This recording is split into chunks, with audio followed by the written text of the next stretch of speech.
aucun d'entre vous ne devrait souhaiter la mort. Et nous devons comprendre que l'aya vient juste de dire, si vous êtes véridique auprès d'Allah, alors quoi? Souhaitez la mort. Et maintenant, le hadith dit clairement, aucun d'entre vous ne devrait le souhaiter. Nous devons réconcilier cela, n'est-ce pas? Nous devons comprendre cela, d'accord?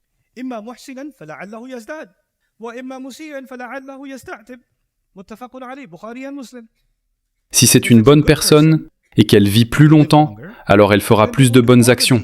Et si ce n'est pas une bonne personne, alors peut-être qu'elle fera tauba. Donc, elle ne devrait pas souhaiter quoi? La mort. Allah fait que l'air entre dans mes poumons, il me permet d'inhaler et d'expirer. Allah permet à mon cœur de pomper le sang dans tout mon corps, parce qu'il, dans sa sagesse, celui qui possède tout, dans sa sagesse, décide quand je vivrai, décide quand je mourrai. Il a décidé que j'ai encore la possibilité de faire plus de bonnes actions, et j'ai encore l'occasion de me repentir. Il n'est pas encore temps pour moi de partir.